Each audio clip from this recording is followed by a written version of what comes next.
Coming up today, Korea's National Assembly passes a $332 billion budget for next year. The budget is almost 3% more than this year's. President Park Geun-hye holds summit talks with her Czech counterpart in Prague. The Korean leader calls for bilateral cooperation in building nuclear reactors in the Czech Republic. Plus, U.S. authorities respond to an active shooter situation in Southern California involving up to 3 possible gunmen. Reports say there could be as many as 20 victims. Stay tuned for these stories and more.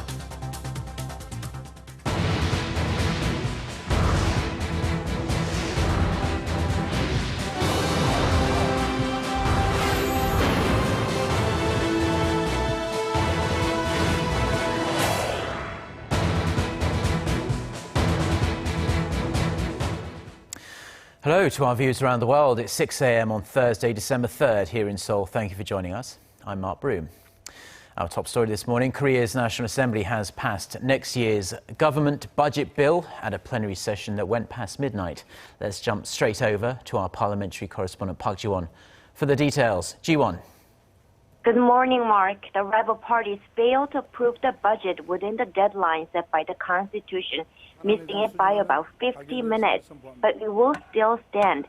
The amount is $332 billion. The bill increased the government budget by 2.9% next year from this year. Compared to an original budget bill submitted by the government, the final budget bill reflected about $260 million less than the government originally requested in September. And Ji-won, we hear the delay was due to some disagreements about some rather contentious bills. Yes, Mark. There were key 5 bills the leaders of rebel parties had previously agreed to pass during this plenary session, including the Tourism Promotion Act and the International Medical Support Act, backed by the ruling party, and the Fair Franchise Practices Act, led by the opposition bloc. There were some last-minute negotiations and legal challenges, but all the bills passed in the early hours of this morning. On Wednesday, the Assembly's Legislative and Judiciary Committee Chair Lee Sang-min said the passage of the bills would have been against the laws, as the National Assembly Act states that at least 5 days be taken by the Judiciary Committee to review bills. In response, the ruling party asked National Assembly Speaker Chung Eui-hwa, who has the right to list bills without completion of such period, to list the bills during this session, respecting the two-party leadership's agreement made the other day. Upon the request, the Assembly Speaker Chung put the bills up for a vote. As far as voting concerned, the ruling Senate Party holds a parliamentary majority, so bills pushed by the Conservative Party all passed the Assembly, despite dozens of no votes by opposition blocs. The Liberal Party's Fair Franchise Practices Act also passed, with nearly 200 votes in favor out of 275 lawmakers present. That's all I have for now. Back to you, Mark. Well, thank you very much, Ji-won, for that report. Now, President Park Geun-hye is in Prague on the final stop of her 7-day tour of Europe. On Wednesday, the Korean leader met with her Czech counterpart and discussed ways to boost economic cooperation. For more, our Hwang Sang-hee reports from Prague. One of the key agreements at Wednesday's summit between President Park and her Czech counterpart Miloš Zeman was boosting cooperation in building nuclear reactors in the Czech Republic. In a joint press conference, President Park said the countries will upgrade their bilateral strategic partnership, which was established in February. 체코 신규 원전 건설 사업과 관련한 협력은 양국에게 호혜적인 이익을 가져다 줄 것으로 기대가 됩니다. The Czech Republic plans to build 2 nuclear reactors worth nearly $9 billion and is set to select a bidder in 2019. The two leaders also signed other MOUs, agreeing on more cooperation in healthcare, information and communications technology, and the culture industry. Citing the Czech Republic's successful transformation after the collapse of its Soviet-backed regime more than 20 years ago, President Park called for joint efforts in denuclearizing North Korea. 북한이 핵을 포기하고 국제사회에 책임 있는 일원으로 나올 수 있도록 하기 위해서 함께 힘써 나가기로 하였습니다. The Czech leader said he expects South and North Korea to be reunified in the near future. I address you not as the South Korean president, but as the Korean president. I am certain that the reunification of the Korean peninsula is near. Following the summit, President Park met with 250 Korean and Czech officials and business leaders and watched a puppet show put on jointly by the two countries. On Thursday, President Park will hold her first summit with the Visegrad Group, which is comprised of the Czech Republic, Poland, Hungary, and Slovakia. The presidential office says the meeting will provide a new momentum for South Korea to boost its economic cooperation with four of the European Union's fastest-growing nations. Hwang Sang-hee, Arirang News, Prague. Now, authorities in Southern California are searching for up to 3 suspects in connection with a mass shooting at a social services facility for disabled people. The San Bernardino Police Department says it has confirmed 1 to 3 possible suspects. You're looking at recent pictures from that facility. Now, reports say there could be as many as 20 victims, although the extent of their injuries is not yet clear. A police spokeswoman said the suspects were heavily armed and possibly wearing body armor and had military-style weapons as well. Police are now searching for a black SUV that fled the scene. This is still an ongoing and fluid situation, so we'll give you more updates on this story in our later newscasts. Now, Russia's verbal spat with Turkey is getting even more vitriolic. Moscow's defense ministry is now saying it has proof Turkey's president and his family have been making big money buying oil from militants belonging to the so-called Islamic State group. Officials from the ministry claim photos and videos show links between Turkey and oil refineries in ISIS-controlled territory in Syria, estimating $3 million worth of oil a day was coming into Turkey before Russia began airstrikes in Syria. Firing back, Turkey posted an article describing how the Russian-backed Syrian regime also buys oil from ISIS. Turkish President Recep Tayyip Erdogan says nobody has the right to slander Turkey by accusing it of buying oil from the extremist group. This is the latest development in the war of words between Moscow and Ankara after Turkey shot down a Russian warplane near its border with Syria last month. Iraq has told the United States that it does not want nor need US boots on the ground to help fight the Islamic State group. The rebuff comes less than 24 hours after US Defense Chief Ashton Carter announced that special operations troops would be going into Iraq. Iraq's Prime Minister said Wednesday that his country did not need foreign ground combat forces on its land. On top of this, powerful Shiite Muslim militias in Iraq have pledged to attack any US troops they come into contact with. The United States confirmed on Wednesday that it is sending about 100 commandos to Iraq to fight ISIS in that country and across the border in Syria. Now, Federal Reserve Chair Janet Yellen has given the strongest indication yet that the US Central Bank may be ready to raise interest rates this month for the first time in nearly a decade. Giving a speech in Washington on Wednesday, Yellen said the country's economy has recovered substantially since the 2008 financial crisis and expressed confidence that it will continue growing at a modest pace, supported by a strong labour market and a small rise in inflation. She cautioned that a delay in raising rates could actually undermine financial stability and drive the US into a recession. However, she did add that policymakers will need to review incoming data more closely before reaching a final decision. Now, Yellen's comments come 2 weeks before the Fed's final meeting of the year, scheduled for December 15th and 16th. The Fed has kept rates near zero for the past 7 years. Now, a new report shows the world's richest 10% of people are responsible for producing half of the Earth's carbon emissions, while the poorest half only produce around 10%. British charity group Oxfam issued the report on Wednesday to coincide with the ongoing UN climate change conference in Paris.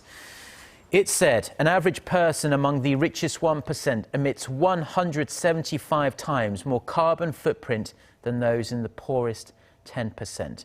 The report said climate change and economic inequality are so closely linked and together pose one of the greatest challenges of the 21st century.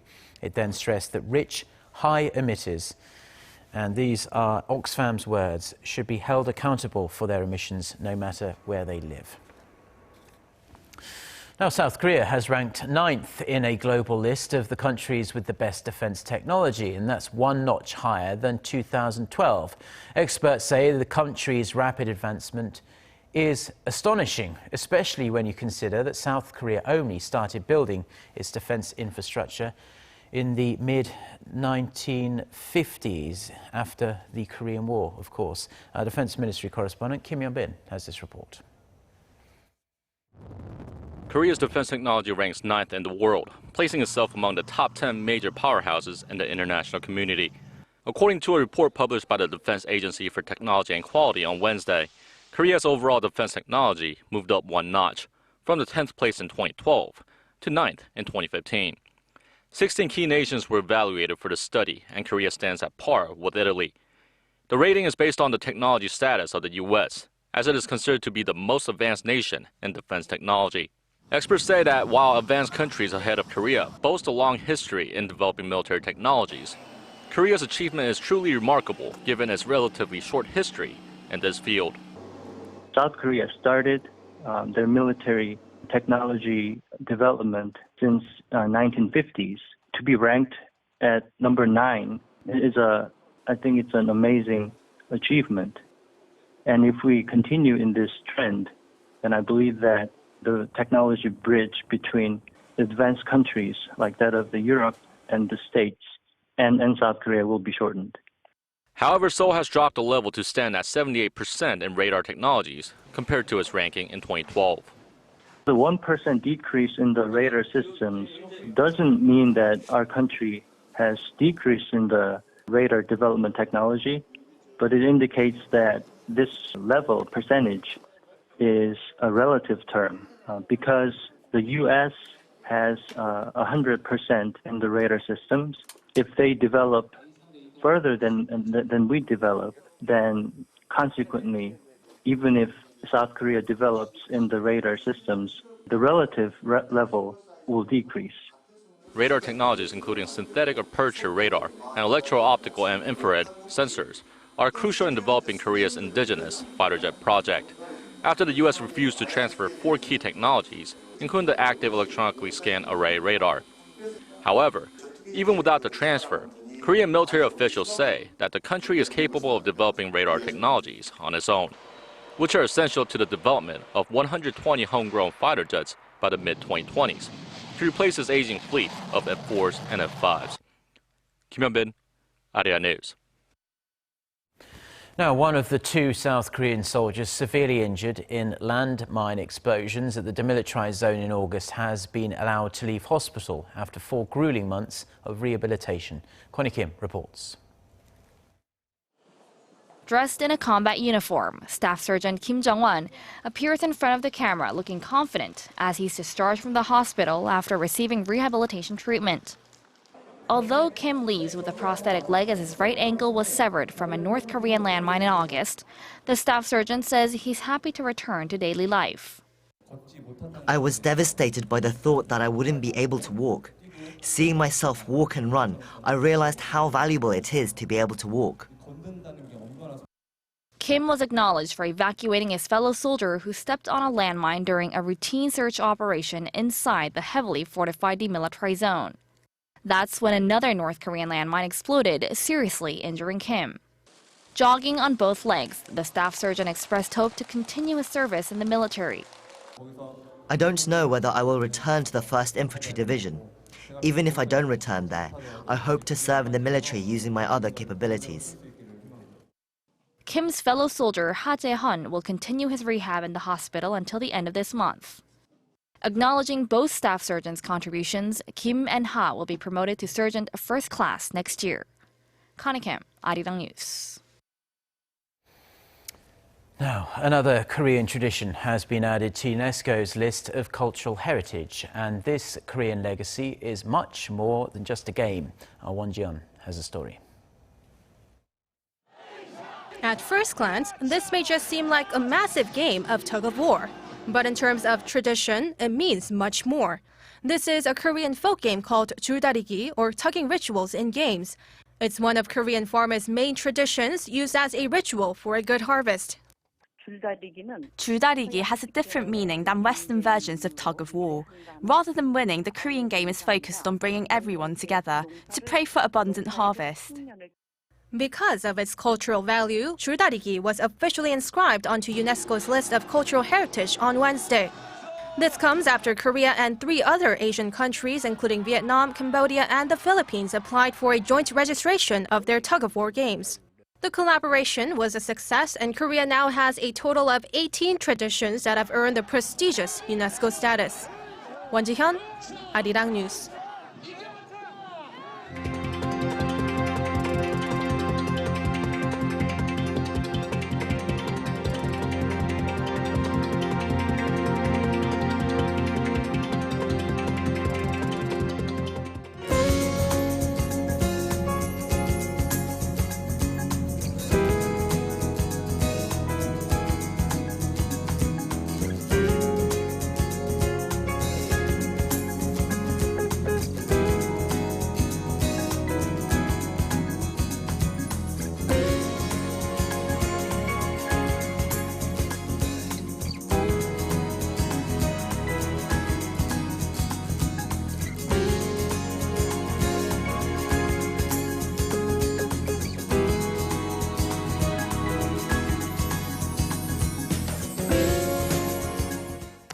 Well, those are stories we have for you at this hour. For more of the latest, don't forget to check out our website. It can be found by going to arirang.com/news. And we'll be back throughout the day with more newscasts. Goodbye.